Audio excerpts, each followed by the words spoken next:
Hello and welcome back to the Surfer's Library, proudly presented by Hillsborough Surf Club. I'm Billy Jack, your guide through the pages of surf history, culture, and legends.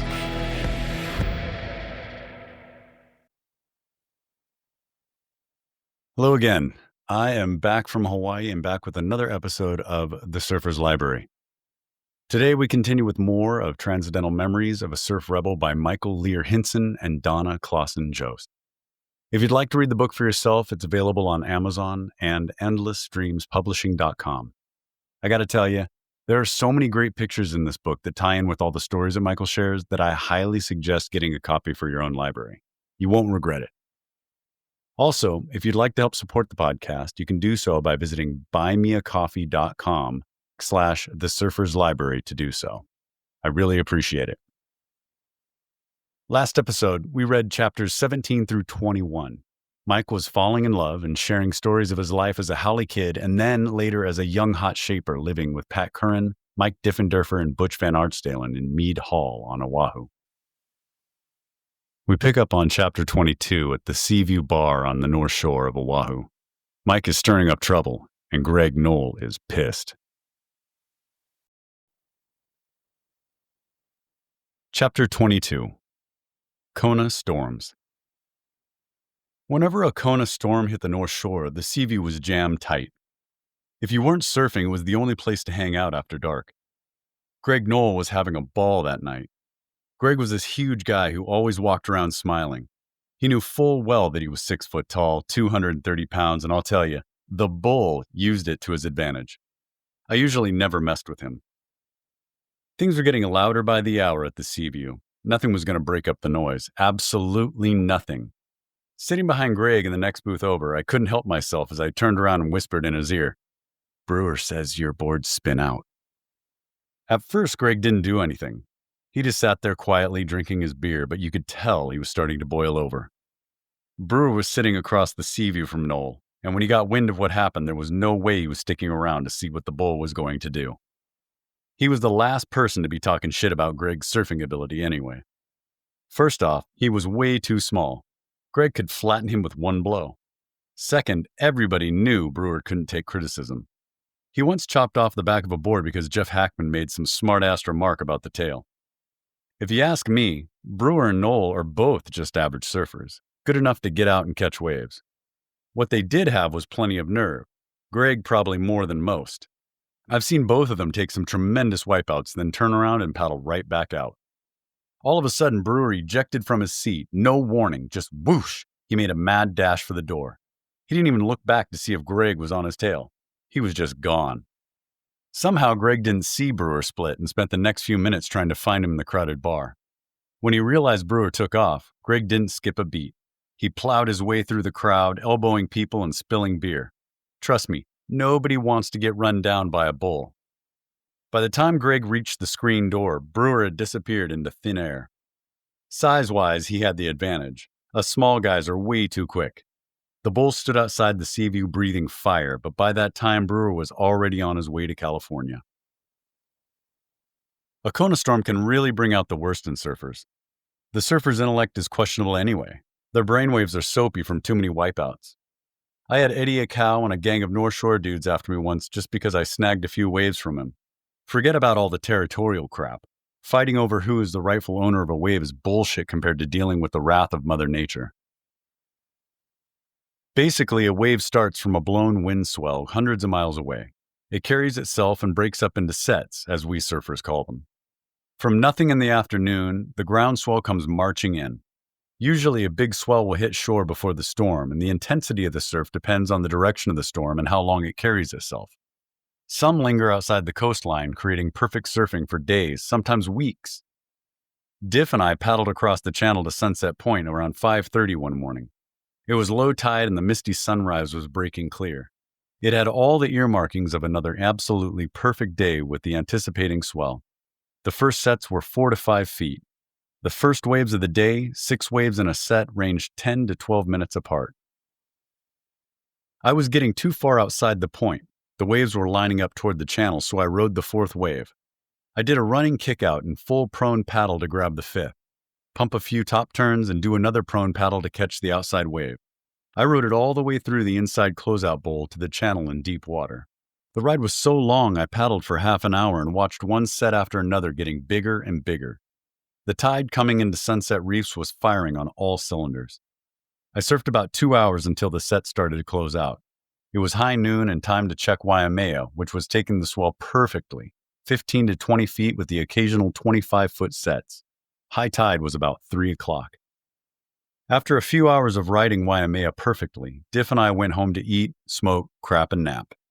During Kona weather, you could smell the sewer buried under the house. Nothing compares to the lingering smell of rotten food and cheap beer. Everybody's shit stinks. Diff and I headed back to Waimea. He turned around and took off for the Quonset hut, but I was charged. I grabbed my board and paddled out during a lull between sets. It was about 5:30 and the sun was setting off Akaina Point. I caught a couple of waves with the tide on its way in, but with each set I'd look outside and it sure looked like swells to me. That's when panic started. There were only about 4 of us out there that evening, and we all started paddling like crazy for the channel.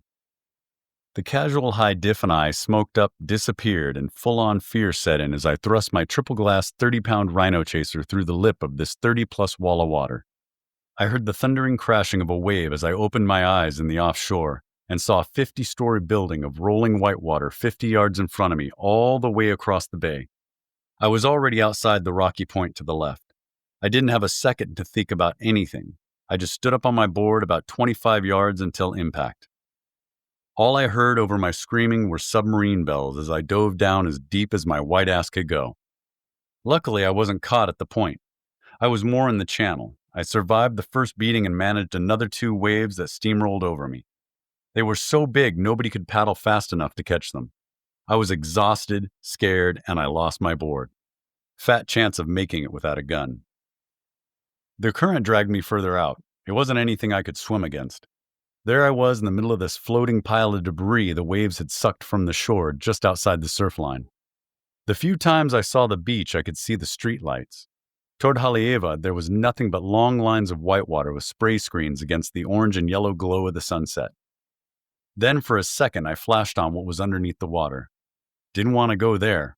I knew I had better things to think about than going out by the jaws of a big hungry shark, like how to get out of this pickle. When I realized my situation and looked towards the beach, there were 3 waves, all whitewater, from one side of the cove to the other. Usually the surf breaks on the point and rolls inside to a shore break, which comes out on the other side. In a deep channel and a strong rip current, though, an undertow drags surfboards out into the open ocean. They're usually found a week later on the rocky shoreline off Kaina Point. I remember wondering where my board would end up, or if anybody knew I was lost for that matter. Probably not. My friends were usually out drinking by that time. This was it. It was long and dark, and I waited for a lull. I had to move quickly. If I didn't start heading towards shore, I'd pass up Laniakea, the only sand beach in the area. I tried to body surf my limp body the 200 yards to solid ground. I took pounding after pounding in a 3 to 4 wave set. All the way from Waimea to Laniakea, it's rock and coral. I even tried to dive deep under the waves, but it was so shallow it beat me to a pulp. When my feet finally touched bottom, I dragged myself up the beach, laid in the moonlight on the shoreline, and thank God I was still alive. I didn't know what time it was. I might have even fallen asleep. All I know for sure is as soon as I came to, I climbed up a small rise onto Cam Highway, and looking like a wet dog, the lights of a familiar car approached. I'll be damned if it wasn't Butch on his way back from the Seaview. I figured out I was in the water for about 6 hours. Needless to say, I slept for 2 days. My board was found the next day in one piece about 50 yards from where I came in. My 10-10 triple-glassed gun with the pointed tail, 1.5 redwood center stringer, and big black stripe across the deck weighed about 30 pounds. That was the idea when I made it. Something heavy to get through those big offshore winds.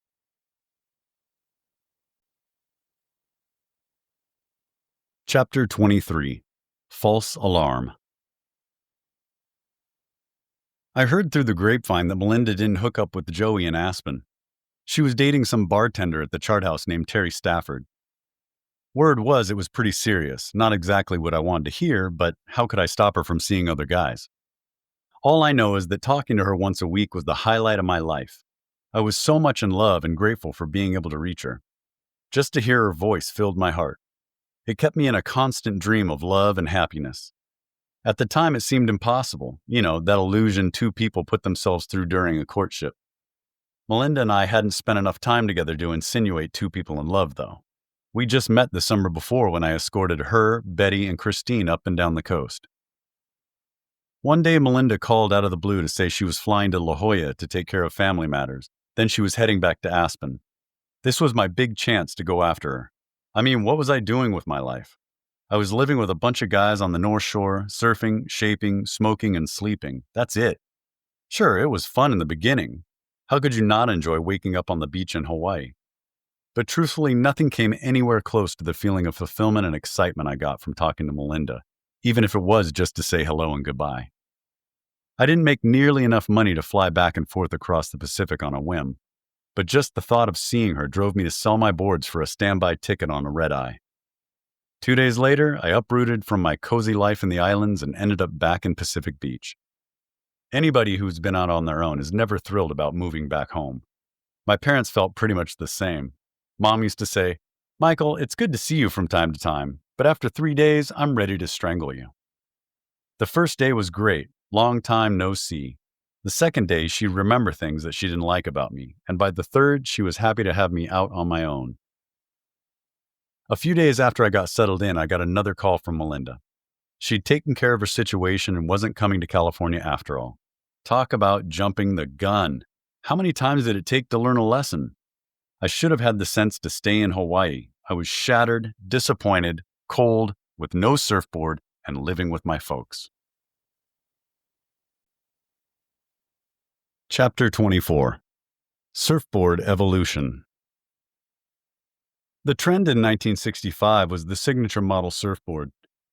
Surfing Magazine shot a cover titled Surfboard Evolution, the Signature Model Era, with the surf manufacturers and their designers/writers being Copeland, Donald Takayama and the Bing Donald Takayama model, Dewey Weber, Harold Iggy and the Dewey Performer, Hobie and Phil Edwards pulled the tail and nose for a more advanced surfer, Don Hansen, Mike Doyle, and the Hansen 50/50, the low-entry rocker and kick-tail rocker made this board a great nose rider, while the rolled V-bottom helped it turn, and Larry Gordon with me and my red fin. Competition in the industry heated up when Floyd Smith came home from Australia and hired me back. I've always had a lot of respect for Floyd. Besides being the reason I got into shaping, he and I went all the way back to the Sultans and the garage clubs at the 50s in Pacific Beach and San Diego. Floyd definitely taught me a thing or two about competition way before I started shaping boards. As Sultans, we asked for less stringent requirements to gain membership, recalls Floyd Smith, and automatically welcomed younger kids into our club. Mike Hinson was our youngest member. He was only 12, very small for his age, but completely developed. He was also a very good athlete. I remember a bunch of us trying to hit some golf balls once, and Mike got up there and really whacked it. That's when we adopted him as our mascot and nicknamed him Petey, short for Speedy Gonzalez. Rumors of a fight between Kanakas and the Sultans spread right at the beginning of the school and junior high. I was more interested in scooping up the loose change under the stairway next to the lunch line before hitting the snack bar. I was probably the only kid small enough to crawl in there, and it was worth it. Sometimes I scored up to $5. Just as I was squeezing underneath one day, the Sultans took me aside and gave me the what's up for the next morning's activities. "It's simple," Floyd explained. "There's going to be a showdown before school. You call out the leader and say something insulting about his mother or girlfriend, then drop him. You can do this, Petey." I couldn't believe Floyd actually picked me to start things up. At first, I felt honored. Laying in bed that night, I had more time to think about it. I tried real hard to imagine myself standing in front of an angry 6-foot, 200-pound brute, not to mention getting up enough rage to put my 99-pound blind-sided slug into the jaw of King Kong. But I really didn't have a choice, now did I? I knew I had to stand up to the challenge of being the front man if I wanted to earn the Sultan's respect and be one of the guys on the inside looking out, if you know what I mean. Any last thoughts I had weren't important. They wouldn't have changed anything anyways. Everything was in motion. The only fight I'd been in up till then was with a Mexican kid. I can't remember why he was mad at me. I think it had to do with my girlfriend Sharon, but somehow I got talked into meeting him after school. Actually, it was pretty funny. We never even exchanged blows. We just stood there vibing each other out and encouraging each other to make a move. Then all of a sudden, the kid pulled a knife on me. Man, I was pissed. The next thing I knew, I grabbed the knife and was on top, threatening him. I felt like the Incredible Hulk. The first floor corridor was so quiet I thought maybe I had the wrong day. As I climbed up the empty staircase, all I could hear were my PF flyers squeaking on the damp concrete. But when I got to the second story and pushed the door open, the hall was full of kids. I mixed in with the rest of the Sultans. About 15 of my friends were waiting for me and ready to go. At the other end of the corridor were 15 Kanakas. It looked like the stinking Confederate war games. Both sides started down the hallway trying to out-vibe each other. When we reached the middle, Floyd grabbed the shoulder of my blue suede jacket and gave me a shove to get face-to-face with their leader. My cue was on. All I had to do was say something insulting and sock him in the jaw. Believe me, I don't know where it came from, but all of a sudden I got right in the guy's face. Your mother wears combat boots. Then I shut my eyes and I cocked my arm back to let him have it. That's when I heard that little voice in my head. You know, the one that asks, "What the fuck are you doing?" My fist was in motion, my eyes were still closed, and I started to scream. Damage-wise, I just barely grazed the guy's chin, far from crushing. But that's all it took for all hell to break loose. It was a dogfight. Everyone tore into each other, yelling and falling on top of each other. And who was stuck at the bottom of the pile gasping for air? Me, Petey. Now, I've been held under 20-foot surf before, but nothing has ever been more terrifying than that morning. I was so scared. I muscled my way out from underneath the mound of kids over to an open locker and crawled inside. As soon as the fight moved down the hallway, I took my shot and ran as fast as I could go. Armed with that competitive spirit that originated back 11 years, along with Floyd and Larry's sponsorship, GNS's signature board, the Redfin Alliance, was introduced. The Redfin was basically a complement to the Phil Edwards model, a 3-stringer with 3/4 of an inch redwood in the middle, and the outside was 1/4 inch.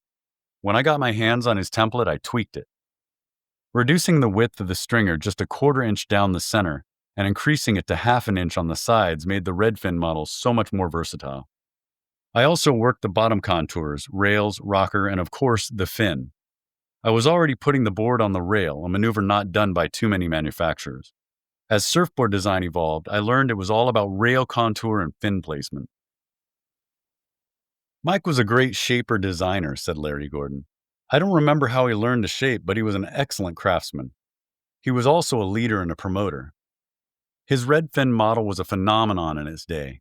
At that time, I believe Mike was also one of the most creative surfers on the coast. The Redfin gang was quite a group to witness. Skip and Barry Kniapuni were my number 1 and 2 test pilots. When Mike was making boards, we gave each other feedback, but Mike really knew what he was doing, says Skip. He learned from the masters. Mike rode the first Redfin produced. I was lucky to get the second, and Barry was given the third. Juan Shelton and Billy Hamilton were teenagers at the time, and junior members of the Wind and Sea Club. They hung out and played pool at my 2-story pad on the east side of Point Loma that looked over San Diego. I met Butch Van Artsdalen in Hawaii when I was 16, says Juan Shelton, and Mike through Butch and Chuck Hazley. When I was back in La Jolla, Billy and I would go to Hazley and Mike's house and listen to James Brown. We'd eat sandwiches, then Mike would drive us to the shores in his Jaguar. We called him our fearless leader. There was a whole sense of purpose in that car. Billy and Juan were so pumped on the Redfin, they switched from riding for Challenger to Gordon and Smith. Billy technically still rode for Hobie because he couldn't get out of the sponsorship right away. Probably a good thing. As soon as Billy would get a new board, wham, the thing would fly off his car onto the freeway. I swear it was a complete takeover whenever the Redfin gang entered a surf spot. We'd open up the car, stretch the speaker wires 25 yards down the beach, and set the mood with rock and roll on my 8-track. We had it going on. Food, music, smoke, and surf. Then I'd work all night making subtle changes. Learning to develop a foolproof system from Hobie and Phil, especially when business got brisk, I shaped most of the Redfins myself. For some reason, I performed better under pressure. Lining them up, I could power out 10 to 12 boards a day. In a crunch, I'd need help with the shaping, but it wasn't in my nature to let them do it on their own. I'd have to have my hand in it somehow to make sure every board was the same. I also liked passing the craft on to my friends. Either way, I'm sure I was a pain in the ass.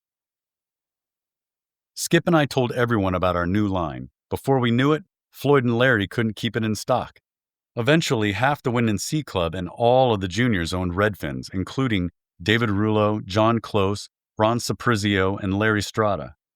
It also didn't hurt that Skip and Barry rode for the GNS team. They made a definite impact on my reputation as a designer. Chapter 25. OC. Now, I've been surfing South Orange County beaches since back in high school. Doheny, Salt Creek, Trestles, and my favorite, San Onofre. Anytime I felt like driving 60 miles up the coast, I'd hop out of the car at any of those beaches, and in minutes I was in the water, except Trestles.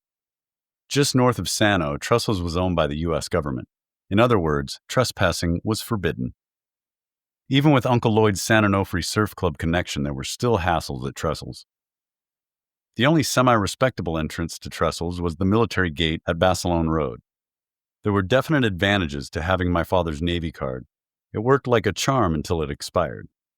After that, I told the sentries lies about visiting my dad on base, even though my parents still lived down in Pacific Beach. They bought it hook, line, and sinker every time. The only trouble with lying was getting hassled by the Marines on the way back from the beach. They were mostly just warnings, confiscate your board, but sometimes you'd get a $25 fine. Hey, $25 is $25, man. There were only 4 ways to actually sneak into Trestles. It helped to mix things up and not stick to one set route. Didn't want to be too predictable. You could have someone drop you off on El Camino Real to the north and paddle the creek or follow the dirt road down to the water. To avoid the Marine patrols, you just hid in the bushes along the channel until the coast was clear. Another way down to Trestles was to jump from the railroad bridge into the creek at Christianitos. You needed huevos for that one. Then again, you paddle down to the shore and walk the rest of the way on the beach. Trespassing through San Clemente bluff homes reminded me of the old days pole vaulting for empty soda bottles. And last but not least, and definitely one of the coolest ways to get down to Trestles, was riding shotgun in Joey Cabell's dune buggy. Like I said, Joey was one cool dude. He didn't need permission. Joey's dune buggy, which was equipped with a Porsche engine, cut down the dirt hill at Christianitos and booked it to the beach. Joey was a real hotshot at skiing and racing. Hell, whatever he did well. Speeding toward the beach, anything that got in his way went flying. Tumbleweeds, sand, seagulls. He left everything disoriented in the dust. When we hit the beach, we'd cover the buggy up in the bushes and surf our brains out. I can't tell you how many times we were chased by the military at Trestles and got away with it. Sure, there was risk involved, but not only was Joey more familiar with the terrain, his dune buggy was a lot faster. Believe me, it was well worth it. Just imagine paddling out at uppers and lowers with 5, maybe 10 other surfers and only a few of us knowledgeable enough to read the tides and swell. You sure wouldn't see that nowadays. It's more like Malibu. But back then you could get the most unbelievable rides all by yourself. Sometimes it was almost lonely out there, nobody on the beach except me and the birds and the sand crabs. I had my 9.6 Yater Trestle Special specifically designed to escape the Camp Pendleton MPs from out in the water. Twice a day, every day, they cruised north of San Onofre up to Trestles from the beach and out past the surf line. I guess they didn't like us scraggly surfers taking over their territory. My Trestle Special, the surfboard of the era, was the only board I actually ever bought straight out. Yater's boards were so strong, if it washed up on the rocks, you knew it would be fine. To avoid confiscation, the colors of the board were carefully selected. The olive green bottom and fin were perfect for stashing in the bushes when I didn't want to carry it in and out. The white deck blended in with the soup line and reflected off the sun when the MPs drove by on the beach. Whenever they waited for us on shore, my friends would all split in different directions. I'd stay underwater and get into the glare of the sunlight. Those MPs never even saw me. It was so classic. Owning a Yater was the ultimate. South Orange County beaches weren't just about the swell, though. I was always sticking my nose in everybody's camp just to stay on top of the new technology and designs. But sometimes I like poking my head in at friends' shops just to say hello. I definitely couldn't leave town without cruising up to the north end of San Clemente to visit Velzi's. Del Velzi was an innovator, the best in the shaping room, and one of the first to use a brand new concept-colored foam. Up to that point, foam had always been white. Colored boards didn't exist yet. Velzi bought his blanks from Harold Walker, a surfboard manufacturer in town who was the first and only one to blow colored foam. As soon as Castor and I walked through the front door at Velzy's shop, we flashed on the orange and purple foam boards on the rack. I heard what Velzy and Walker were doing. Word had been out for a while, but I hadn't actually seen one up close. That's exactly why I nosed around. I was fascinated. "Mike, keep Velzy busy while I slip into the back room," I kind of half heard Billy whisper before he disappeared. 3 kids distracted me by coming up in the shop right on our heels looking for a used 9.6 board. Velzy had a rack full of longboards, 10.6 to 12 foot. "Okay, kid." Velzy pulled a tape measure from his pocket. "What color do you want, and how much do you have to spend?" Velzy was your typical car salesman type, known as the crook of the surfboard sales. That man could sell sand to an Arab. It was always entertaining listening to him give his pitch. Handing Velzy cash, the kid pointed to the red board in the racks. "I like that one, but not that big," he said. Velzy knew the exact size of the 10.6 board. "It's not too big, it just looks bigger because it's standing up."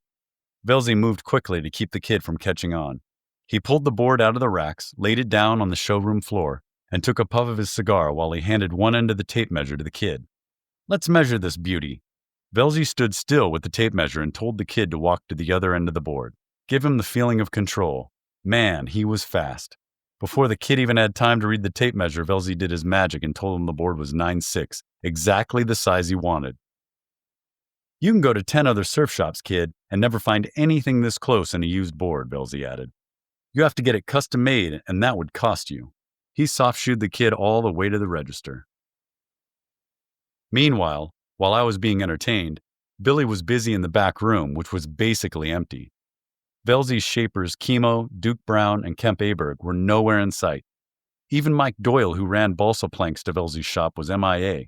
So Billy literally walked out the back door with 2 foam blanks, one purple, one orange, and both with 2-inch balsa down the center. No hesitation, no guilt, Billy threw the boards into the back of Uncle Lloyd's camper, and as soon as he locked up, I hopped in the truck, never aware that I was an accomplice. Anybody who surfed knew about Velzy's interest in colored foam. I mean, this was front-page news. So when Billy ripped him off, he could have played it safer.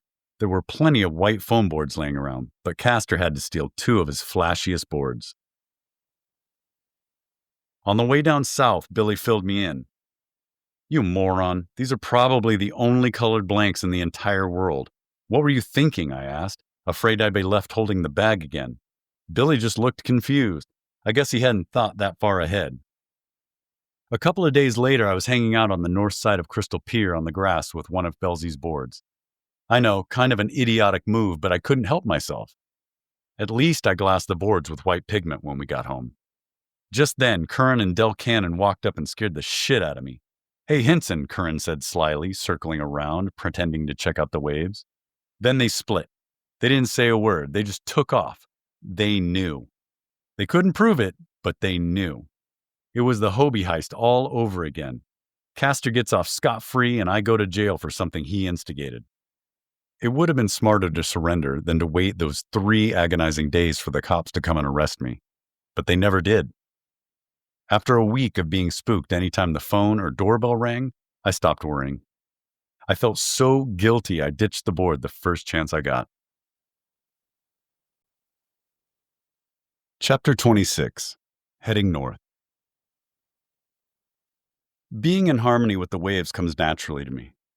I don't know why, but I've been blessed with a real sense of this relationship, which only helps when I start shaping a new design. My instincts rarely fail me. Keeping up with the latest technology also keeps me close to the cutting edge of surfboard evolution. I needed to stay busy. If I had my way, Melinda and I would be together, but I couldn't really drag her back to San Diego by the hair, now could I? So after studying Phil's surfing and shaping techniques and lifestyle, the next person on my list was the legend Dewey Weber, the little man on wheels. Dewey Weber had a thriving business up in Venice Beach that started back in 1960 on a $1,500 loan. I swear, Dewey's shaping rack was always full of foam, only second to Hobie in numbers. As I was becoming a figurehead in the surfing community for my surfing and shaping skills, I lived with Dewey and Harold Iggy one summer in a 2-story, 4-bedroom house in Hermosa, and was personally responsible for shaping hundreds of his boards. I can't even imagine how many Iggy put out, probably twice as many. He was the top shaper at Dewey's, just a master craftsman. All I know is we worked around the clock. If I got tired, it didn't matter if it was 2 in the morning or broad daylight. I'd just lay a blanket down on top of the foam shavings and take a snooze. Wake up an hour or two later and I'd be ready to start grinding again. We worked together, partied together, and surfed every day before and after work from Palos Verdes on up to Malibu. Dewey was quite the surfer, shaper, and human being. Dewey was only 5'3" and weighed about 130 pounds. I swear, he made me feel like big man on campus. But it's funny, everything Dewey did was bigger than life. He'd been in the public eye since he was 5 years old. He played Buster Brown in a national shoe ad campaign on TV. He also strutted his stuff as a 3-time yo-yo champion on the Groucho Marx show, and he would have even made the U.S. Olympic team in wrestling if he hadn't injured his elbow. Dewey had a true showmanship quality about him no matter what he did. He overwhelmed everyone with his talent and ideas. One trick Dewey had up his sleeve was displayed at the annual Santa Monica Surf Convention. Every year he had Walker Foam glue up 2 of the most bizarre blanks, redwood stringers crossing over each other, balsa T-bands, and occasionally color foam inlaid between the stringers. Then he shaped the 2 beauties, had them glassed, and added big inlaid fins with 5 different types of exotic wood. Towering above his booth in the ceiling of the convention center like a spinning mobile, the boards were suspended works of art. The going rate for top-of-the-line surfboards back then was about $150. But this showcased pair actually sold for a whopping $650 each. If they didn't sell, he'd bring them home and hang them from the ceiling of his shop. One day I was on a break when I looked out at PCH just as a brand new gold Cadillac convertible pulled up. You don't really see too many Cadillacs sitting in front of a surfboard shop, especially ones with gold bullhorns mounted on the hood. V-dub bugs and buses with surfboard racks were more like it. Things got even weirder when 2 cowboys with cowboy hats got out and moseyed into the showroom. "Where's your most expensive surfboard?" they asked with a drawl. These guys reeked of money. Their alligator boots alone must have cost $500 a pair, not to mention the gaudy gold chains that hung around their necks. No problem. Dewey knew how to handle high rollers. It was all about attitude and timing, and damn it, he had both. He didn't flinch. He didn't speak. He just stood there grinning like it was a showdown. Standing behind the counter, his hand ready to draw, he smoothly pointed up to the ceiling with his finger. Now I've played with BB guns since I was a kid, but I have never seen anyone handle a gun quite as cool as Dewey Weber, even if it wasn't real. Just like that, he aimed his steady hand and bang, with one solid shot he sold both boards for a total of $1,300. Dewey took his showmanship to the waves also. Why do you think Leroy Grannis featured him? A true devotee of surf photography, Leroy singled Dewey out because he was so flashy. He made a highlight out of everything he did in the water. Not only did the little man on wheels burn waves like nobody else, but Dewey also drove a car like a maniac. I swear, you took your life in your hands whenever Dewey was behind the wheel. It was definitely a white knuckler. Passing the mile of streetlights that stretched through the heart of downtown Long Beach, Dewey rarely stopped for anything. Signals, stop signs, crosswalks, it was all a game to see how far he could get without actually slowing down. He based his whole day on his drive through town. Some people are into tea leaves, others read their horoscope. Running traffic lights was Dewey's way of predicting his luck. His observations of life at that moment in time all depended on the color of the light when he flew through each intersection. It was his own kind of asphalt Ouija board. Green lights were good, but not really a challenge. Yellow was a sign from God that everything was cool, and of course, red was not so good. Red just pissed him off and made him speed up faster. In a perfect world, he'd blow yellow and green lights all day long. Dewey wasn't the only surfer up in Malibu attracting attention. Mickey Dora was probably Malibu's most infamous local.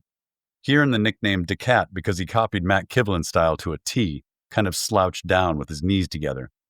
If you ever saw Kivlin surf in the 50s, you'd understand. Kivlin was second generation, one of the only surfers from the paddleboard era.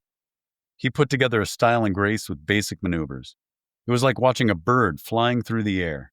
I had the pleasure of watching him on a rare occasion at Malibu one summer evening. I also saw him with Tom Morey, Bob Cooper, and Rennie Yater, the gang from North Country.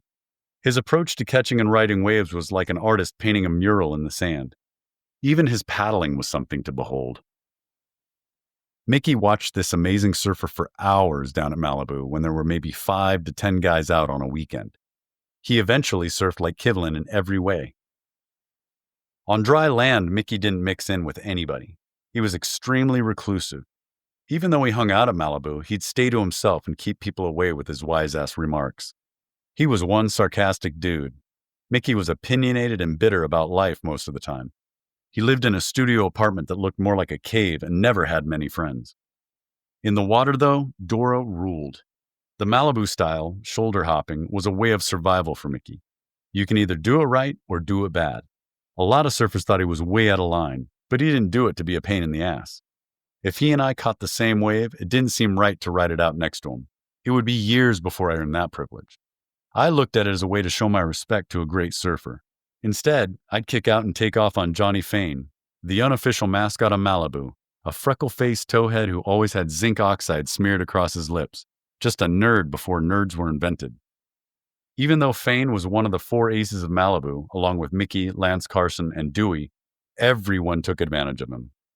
Fane even grew up on the Malibu colony in a wealthy Hollywood family, but he was still the brunt of all our jokes, mostly because he kept coming back for more. I swear, Dora and Fane were exact opposites. Mickey was this big, dark, moody Hollywood type, and Fane was built a lot like Dewey, and really hyper. I swear, next to each other they looked like Mutt and Jeff. You'd never know Mickey was Fane's mentor. I don't think Mickey even knew it. He sure acted like he didn't give a shit. Dora harassed Fane constantly. Taking off from behind, he practically stuck his board up Johnny's ass. Snaking him in front, Dora made him swim in. He cut Fane off so often, sometimes I almost felt sorry for the guy. Well, not really. Whenever I had the chance, I'd snake Fane first. I figured if I didn't do it to him, he'd cut me off later. When Mickey wasn't pestering Fane, he was a groundbreaker for getting surfers work in Hollywood. I'm not sure if it was because I cut Fane off so much, or because I showed Mickey his due respect, but he took me under his wing and made sure I worked in a few films with him. Since he was the unofficial captain of the stunt surfers, he even arranged for me to make a fleet of boards for the studio. The funny thing about Mickey, and something very few people knew, was that he wasn't really a big wave rider. Basically, he only did it in the movies because he got paid cold, hard cash. It was pretty funny, actually. Whenever he and I paddled out into a big set to shoot a scene at Sunset Beach, Waimea, or any beach on the North Shore in the winter, Mickey pretty much stuck to me like superglue. He was scared shitless. The producers or director never had a clue why Mickey and I always took off together on the same wave. They didn't care as long as it looked good on film. They didn't even give a shit that he was such a prima donna on the set. Believe me, every chance Mickey got, he played up the whole movie star role to the hilt.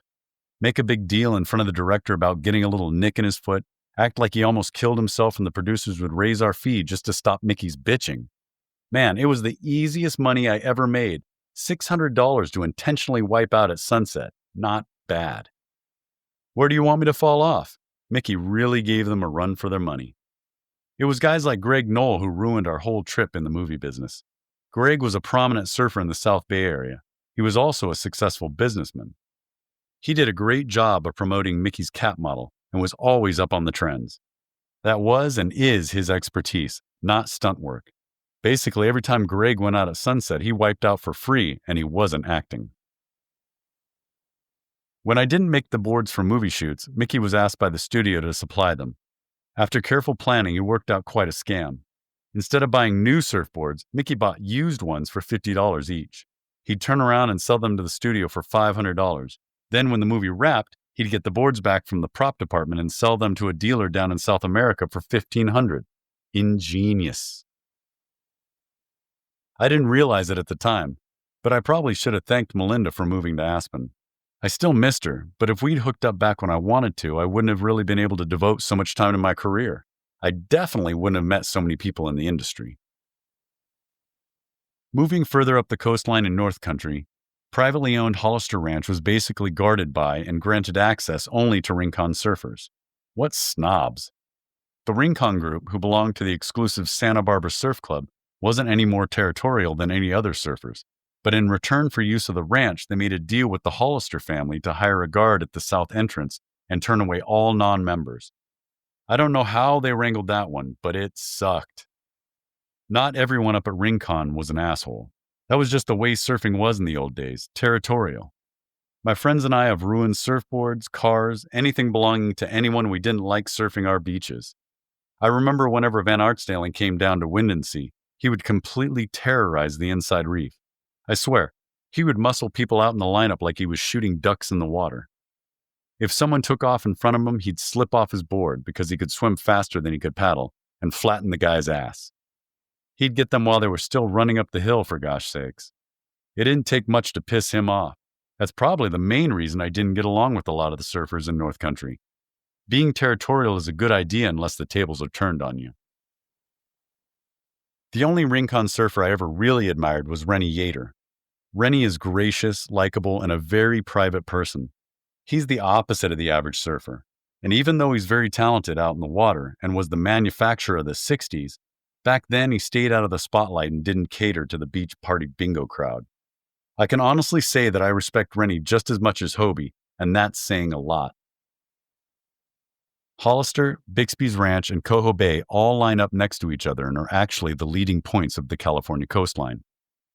Hollister is never that big. It usually breaks on north and northwesterly swells in the winter, and because of the kelp beds and the mountain ridge blocking the offshore wind, it's smooth, glassy, and great to photograph. During the summer, the Channel Islands get in the way of the south swells. Rarely does the southwesterly creep into the shores of Hollister. Just a couple miles north, Coho faces in the same direction as Malibu. Both break on the same swell anytime between April and September. Hollister really had a mystique going in the 60s. Those guys kept it tight. No pictures, no cameras, nothing. It was sealed shut, man. The only way non-members could get in besides walking the long trek along the railroad tracks or on the beach was to launch in at Gaviota Pier. It didn't matter how you got in. You were still trespassing, and if you got caught, no ifs, ands, or buts, you were looking down the barrel of a shotgun. I should know. I've been shot at a few times down at Coho. Not that it stopped me, but it definitely made it uncomfortable. Billy Castor, Phil Castaneda, and I used to drive up the coast, sneak up on a beach, and group attack a sunspot when locals' backs were turned. I used to love getting right in the middle of a surf town and call out the best. We'd either become fast friends or take it over. It was their choice. We've even been chased out of town. One thing was for sure, we were never forgotten. One summer day, a strong south swell was showing itself at Windansea. Just down the hill from my house, I could have been paddling out in 15 minutes. But it wasn't enough. I was hungry for more.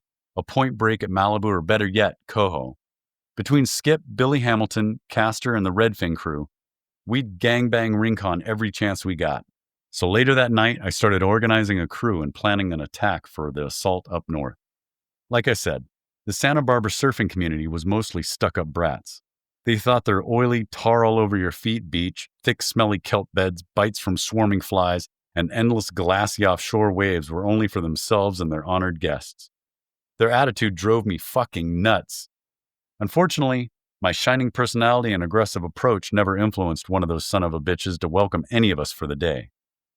Skip, Denny Tompkins, and I, and Ron Stoner, Surfer Magazine's photographer of the 60s, entered the Bixby North Gate just before sunrise.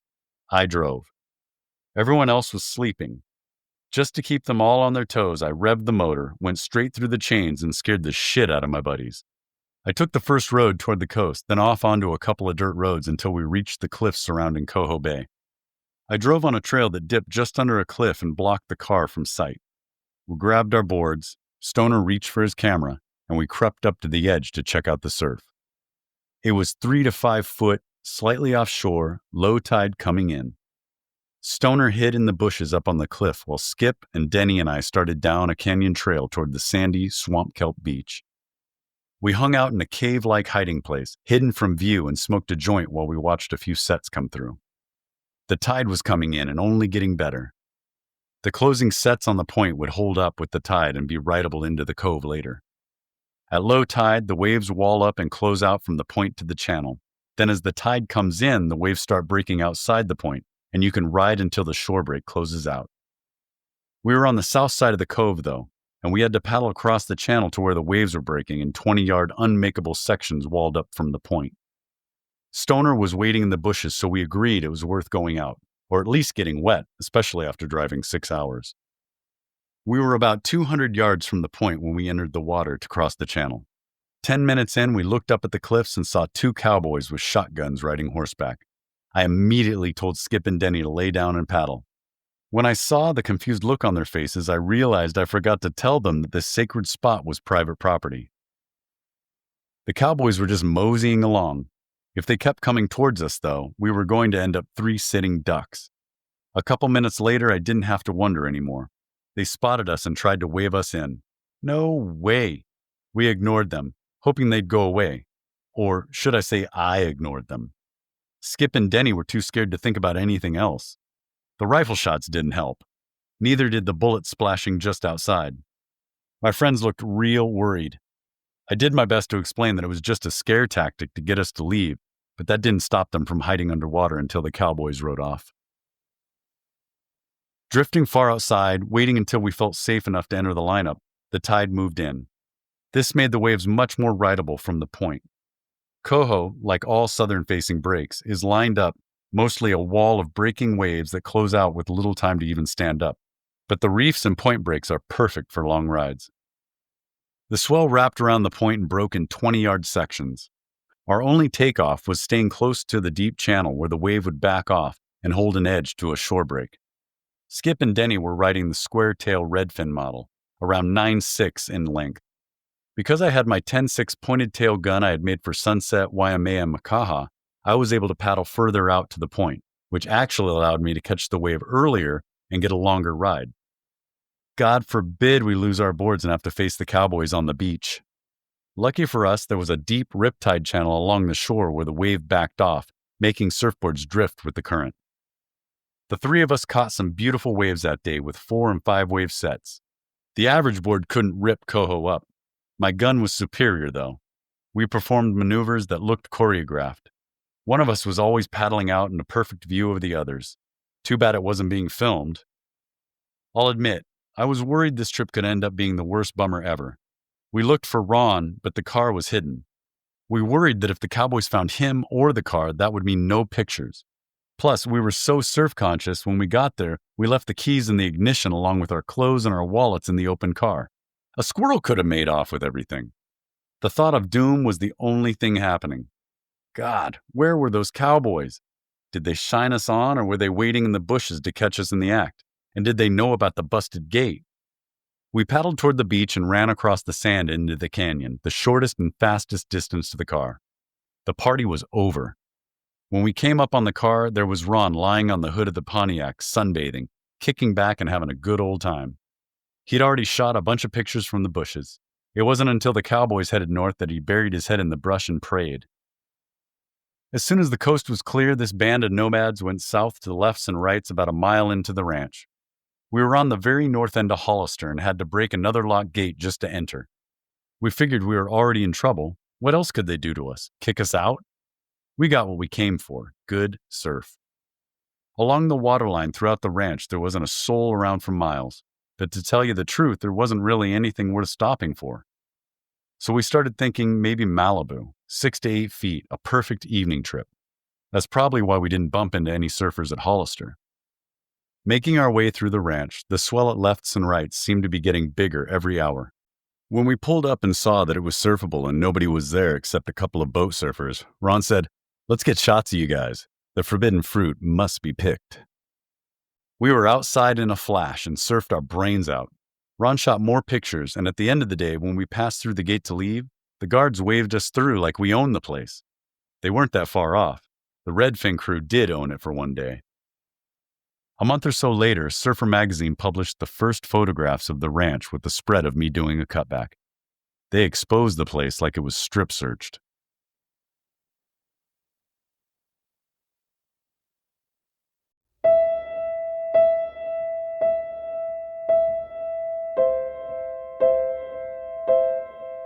Well, thank you once again for joining us. I hope you liked that story. Until next time, keep your toes on the nose, your bottom turns tight, and your stoke high. I'll see you in the lineup.